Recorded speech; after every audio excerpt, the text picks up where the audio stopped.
ہم کو روک نہ پائے گی جو حق کی راہ میں آئے گی، دیوار گرا دی جائے گی۔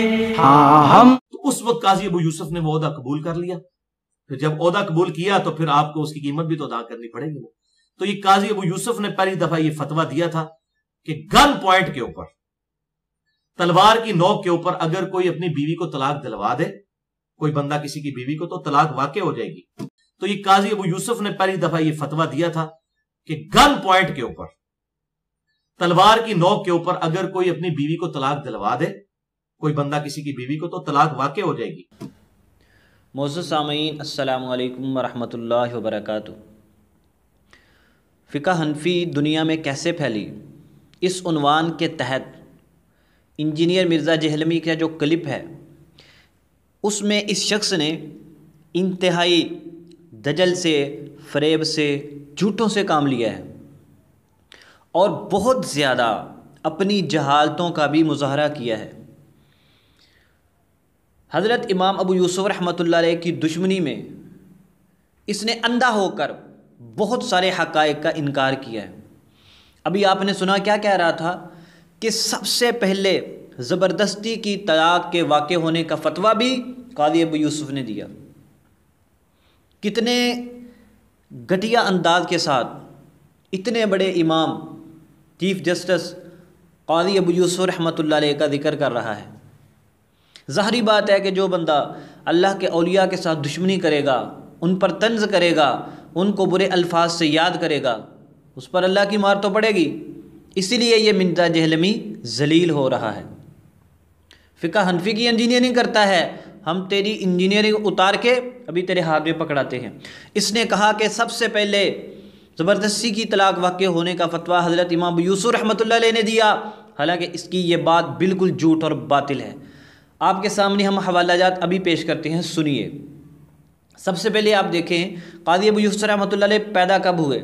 یہ آپ کے سامنے کتاب ہے تاریخ اسلام امام ذہبی کی، فرماتے ہیں ولد ابو یوسف بالکوفہ، حضرت امام ابو یوسف رحمۃ اللہ علیہ کوفہ میں پیدا ہوئے 113 ہجری کو۔ حضرت امام ابو یوسف رحمۃ اللہ علیہ کوفہ میں پیدا ہوئے 113 ہجری کو، اور اس شخص کا کہنا ہے زبردستی کی طلاق کے وقوع کا فتویٰ سب سے پہلے قاضی ابو یوسف نے دیا۔ اس نے اس کے ساتھ بات کو اور بھی بگاڑا ہے، انشاءاللہ اس کا جواب ہم آئندہ ویڈیوز کے اندر آپ کے سامنے عرض کرتے چلیں گے۔ اس سے پہلے آپ اس کی جہالتوں کو، دھوکوں کو اور جھوٹوں کو دیکھ لو تاکہ آپ کو اس شخص کی حیثیت کا پتہ چل جائے۔ مولانا حق نواز رحمۃ اللہ علیہ کی بات مجھے بڑی اچھی لگتی ہے، فرماتے ہیں او ابو بکر عمر کے ایمان کی تصدیق مانگنے والے، ان کے ایمان کا اثبات مانگنے والے، ہم ذرا دیکھتے ہیں تیرا اپنا ایمان کیسا ہے، تیرے ایمان کی کیسی حالت ہے، پھر ہم صحابہ کرام کے ایمان کے بارے میں بات کریں گے۔ قاضی ابو یوسف رحمۃ اللہ علیہ پر تبصرہ کرنے والے، ہم تیری علمی تحقیقی ذہنیت کو، سوچ کو پہلے پرکھتے ہیں۔ قاضی ابو یوسف رحمۃ اللہ علیہ 113 ہجری کو پیدا ہوئے۔ اب ذرا سنیے آگے، یہ آپ کے سامنے کتاب ہے مصنف ابن ابی شیبہ، جلد نمبر 4، حدیث نمبر 18042۔ حضرت امام سعید بن مسیب رحمۃ اللہ علیہ بہت بڑے تابعی ہیں، انہ کان یجیز طلاق المکرہ، حضرت امام سعید بن مسیب رحمۃ اللہ علیہ زبردستی کی طلاق کو جائز قرار دیتے تھے۔ مصنف ابن ابی شیبہ، حدیث نمبر 18042۔ مرزا صاحب آپ کو اس کتاب کا نہیں پتہ؟ اگر آپ کو پتہ تھا پھر بھی آپ نے اس کو چھپایا ہے تو آپ نے جھوٹ بولا۔ اگر آپ کو پتہ ہی نہیں تھا تو پھر آپ اتنے بڑے جاہل ہیں، اتنی مشہور کتاب کی مشہور بات کا آپ کو پتہ نہیں ہے، اور آپ طنز کرتے ہیں قاضی ابو یوسف رحمۃ اللہ علیہ پر۔ حضرت امام سعید بن مسیب رحمۃ اللہ علیہ نے فتویٰ دیا، اور یہ کس زمانے کے بزرگ ہیں ذرا وہ بھی سن لیجئے۔ یہ آپ کے سامنے کتاب ہے تاریخ اسلام ذہبی، اس میں لکھا ہوا ہے حیثم سعید بن عفیر، محمد بن عبداللہ بن نمیر وغیرہ فرماتے ہیں کہ حضرت سعید بن مسیب رحمۃ اللہ علیہ 94 ہجری کو فوت ہوئے۔ اور چور صاحب اکھاں کھولو دیکھو یہ کیا لکھا ہوا ہے، حضرت سعید بن مسیب رحمۃ اللہ علیہ زبردستی کی طلاق کے وقوع کے قائل تھے، اور وہ حضرت امام ابو یوسف رحمۃ اللہ علیہ کی پیدائش سے کئی سال پہلے ہی دنیا سے جا چکے تھے۔ اب ذرا سنتے جائیے، یہ دوسرا فتویٰ آپ کے سامنے ہے حضرت امام شعبی رحمۃ اللہ علیہ کا، ان سے کسی نے کہا حضرت جی لوگ تو یہ خیال کرتے ہیں کہ آپ مجبور کی طلاق کے وقوع کے قائل نہیں ہیں. حضرت نے فرمایا وہ مجھ پر جھوٹ بولتے ہیں. اس کے علاوہ بھی صریح فتویٰ بھی آپ کا موجود ہے. حضرت امام شعبی رحمۃ اللہ علیہ بھی زبردستی کی طلاق کے وقوع کے قائل تھے. مصنف ابن ابی شیبہ حدیث نمبر 18039.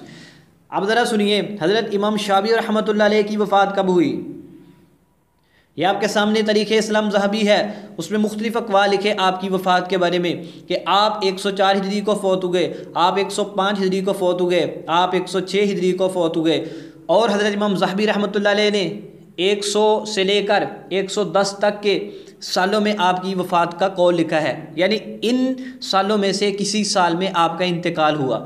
حضرت امام شعبی رحمۃ اللہ علیہ جو زبردستی کی طلاق کے وقوع کے قائل ہیں, وہ بھی قاضی ابو یوسف رحمۃ اللہ علیہ کی پیدائش سے پہلے ہی فوت ہو چکے ہیں.